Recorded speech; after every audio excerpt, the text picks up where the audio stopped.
Some questions around the Goulburn Valley Highway Shepparton Bypass project. When did the federal government commit $208 million to the delivery of stage 1 of the bypass?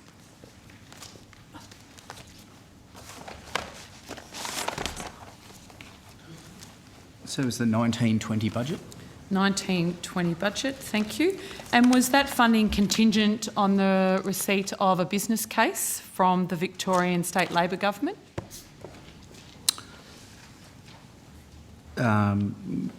Most projects are contingent on business cases. And so we'd assume that this was the same? Yeah, and I'd need to take on notice whether we've got one or not. So have you received a business case from the Victorian Government for this project for stage 1? I don't have those details in front of me. I'll just refer with my colleague. Thank you.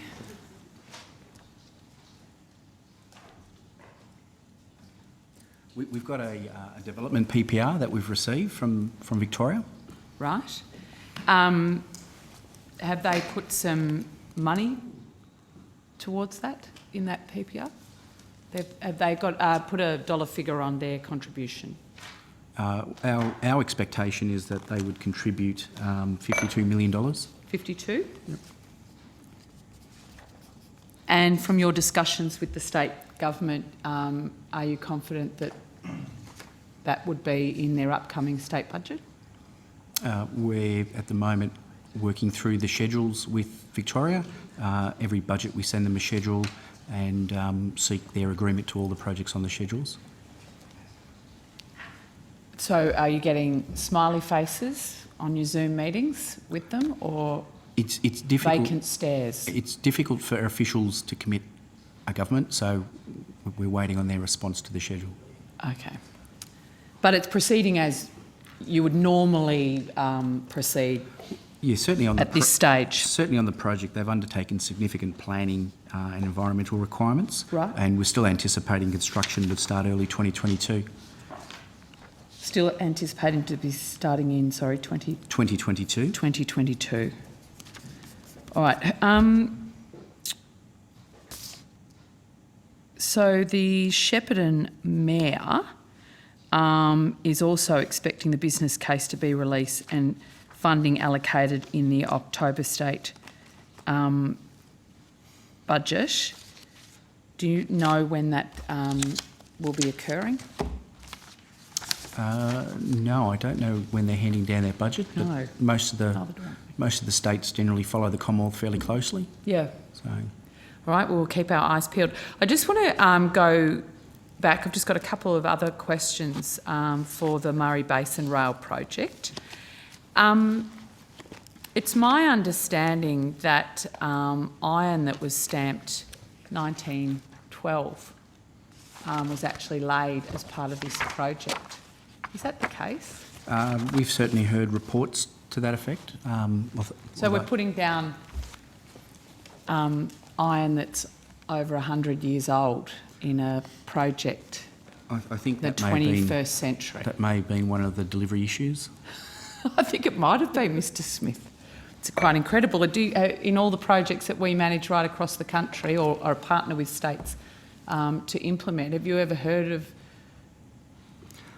Steel like, has... honestly? Certainly railway lines have a long lifespan, Yes. but you would Is it all left over in a shed somewhere? We've dug it out? You would certainly expect as part of a project that they would explore, as they do with the ballast, as they do with the drainage, all those types of aspects. Because I imagine things have changed over the last 100 years, anyway, about how we do things. With respect to, I think we heard evidence earlier or information earlier that the Victorian government has put forward a revised business case that has a range of options that they're seeking changes to what was originally agreed. Does the business case cover a range of options or just the closeout option that the Victorian government's preferencing? Or is there a range of options No, I there? think it's fair to say there's a range of options. Okay. So we've got the closeout option. What else have we The review of the got? business case, yep. Yep. What else have we got? We've got the closeout option that's their preferred option. What else is on the table that they've put forward? Look, I'd need to take on board the detail of the notice, but it's various stages up to a certain point, and obviously the furthest option would still, I guess, leave 2 lines not upgraded. Yep, okay. I'm reading from a press release from the Victorian Farmers Federation that said the Victorian Transport Minister, Minister Allen, has previously said that she won't release the project's business case without the support of the federal government. So is it my understanding that, I mean, this is Victorian Cabinet in confidence document, not a federal Cabinet in confidence document, that we are supporting Minister Allen not releasing a business case or a summary of the business case?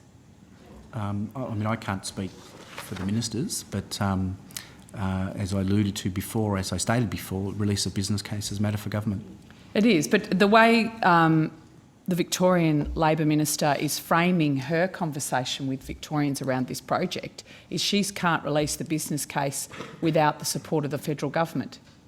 Is that how these things work? If they're jointly funded, you would normally get joint agreement to release. Are we refusing to give that agreement? I'm not aware of any refusal. I think that'd be very unlikely. I think that would be very unlikely, Minister. Thank you. It seems she's verballing the federal government, and the Deputy Prime Minister himself's called for her to release the business case. I just wanted to clarify that. All right, that's me. Thank you very much, Senator McKenzie.